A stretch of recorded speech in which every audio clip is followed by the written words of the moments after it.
नमस्कार। Class 11th Hindi RO से आज का चैप्टर है आत्मा का ताप। ये चैप्टर नंबर है 20 जो कि हिंदी आरओ का अंतिम चैप्टर है और इसके महत्वपूर्ण एमसीक्यूज आज कंप्लीट करने जा रहे हैं। इससे पहले इस पाठ को हमने डिटेल से समझाया है। अगर आपने वो वीडियो नहीं देखा है तो आप देख सकते हैं। वीडियो डिटेल से देखने के बाद अगर आप एमसीक्यूज कंप्लीट करते हैं तो आपका रिवीजन बेहतर हो सकता है और आपको पाठ अच्छे से समझ में आ सकता है। चलिए शुरू करते हैं आज के महत्वपूर्ण ऑब्जेक्टिव टाइप के क्वेश्चन जो कि एग्ज़ाम में आ सकते हैं, पूछे जा सकते हैं। पहला प्रश्न है, आत्मा का ताप पाठ की रचयिता कौन है? सैयद हैदर रजा, सैयद अहमद रजा, सैयद जलाल रजा, सैयद मोहम्मद रजा। सही उत्तर होगा बच्चों सैयद हैदर रजा। आत्मा का ताप साहित्य की किस विधा से संबंधित है? कहानी, आत्मकथा, जीवनी, रेखाचित्र। तो ये आत्मकथा है। कहाँ के स्कूल में लेखक ने अपनी कक्षा में प्रथम स्थान प्राप्त किया था? मुंबई, जबलपुर, नागपुर, जामनगर। तो लेखक ने नागपुर की स्कूल में कक्षा में प्रथम स्थान प्राप्त किया था। लेखक कहाँ ड्राइंग का अध्यापक बन गया था? रायपुर, गोंदिया, चंद्रपुर, अकोला। तो लेखक बन गया था अकोला में। जे स्कूल ऑफ आर्ट में अध्ययन के लिए मध्य प्रांत की कौन सी छात्रवृत्ति प्राप्त हुई थी?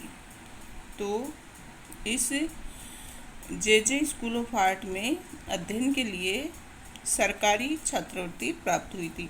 सरकार ने कहाँ ड्राइंग अध्यापक देने की पेशकश की थी? चंद्रपुर, नागपुर, अकोला, गोंदिया। तो सरकार ने अकोला में ड्राइंग अध्यापक देने की पेशकश की थी। लेखक ने कहाँ रहने का निश्चय किया था? कोलकाता, दिल्ली, चेन्नई, मुंबई। लेखक ने मुंबई रहने का निश्चय किया था। लेखक को रहने का स्थान किस ड्राइवर ने दिया था? टैक्सी ड्राइवर ने, ट्रक ड्राइवर ने, बस ड्राइवर ने, थ्री व्हीलर ने।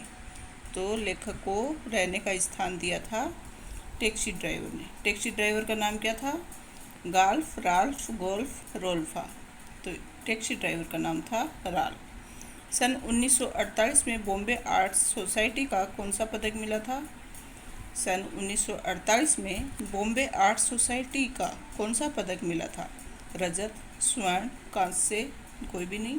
तो स्वर्ण पदक मिला था। किस सरकार ने लेखक को छात्रवृत्ति दी थी? अमेरिका की सरकार ने, इंग्लैंड की सरकार ने, रूस की सरकार ने या फ्रांस की सरकार ने? तो फ्रांस की सरकार ने छात्रवृत्ति दी थी।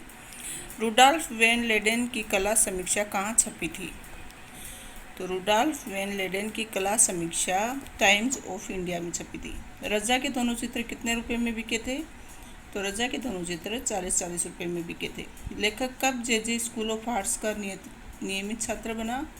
तो लेखक 1947 में जे स्कूल ऑफ आर्ट्स का नियमित छात्र बना। अगला प्रश्न है, लेखक फ्रांस के लिए किस महीने में निकला? मार्च, अप्रैल, जुलाई, सितंबर। तो लेखक फ्रांस के लिए सितंबर महीने में निकला। चित्रकला किसकी आवाज़ है? समाज की है, पेट की है, दिमाग की है, अंतरात्मा की है? तो चित्रकला अंतरात्मा की आवाज़ है। किसमें कहा गया कि जीवन में जो कुछ भी है तनाव के कारण है? रामायण में, महाभारत में, रामचरितमानस में, गीता में, उपनिषद में? तो ये बात कही गई गीता में कि जीवन में जो कुछ भी है तनाव के कारण है। लेखक ने एक्सप्रेस ब्लॉक स्टूडियो में किस पद पर कार्य किया? Writer, photographer, designer, painter. तो लेखक ने डिजाइनर के पद पर कार्य किया। कहाँ पर? एक्सप्रेस ब्लॉक स्टूडियो में। प्रोफेसर वाल्टर लैंगहैमर किस अकादमी के प्रोफेसर थे? Venice, Paris, Vienna, Berlin. तो ये वेनिस अकादमी के प्रोफेसर थे। कौन? वाल्टर लैंगहैमर। लेखक के पिता का देहांत कब हुआ? मई 1947 में, मई 1948 में, मई 1949 में, मई 1950 में? तो 20 मई 1948 में लेखक के पिता का देहांत हुआ।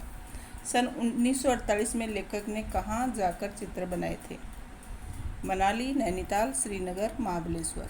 तो श्रीनगर में जाकर चित्र बनाए थे।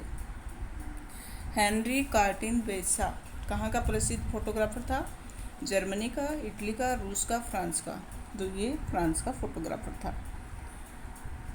लेखक के जीवन का कहाँ का दौर जागृति का चरण था? पेरिस, बम्बई, गोंदिया, अकोला। तो ये बम्बई के जागृति का चरण था। लेखक ने जीनियस किसे कहा?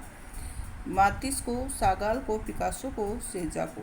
पिकासो को जीनियस कहा। सैयद हैदर रजा का जन्म कब हुआ था? सैयद हैदर रजा का जन्म 1922 में हुआ था। थैंक यू स्टूडेंट्स, वीडियो देखने के लिए बहुत बहुत धन्यवाद। अगर आपको थोड़ी भी इससे हेल्प मिलती है तो वीडियो को लाइक ज़रूर करना, शेयर करना। Thank you.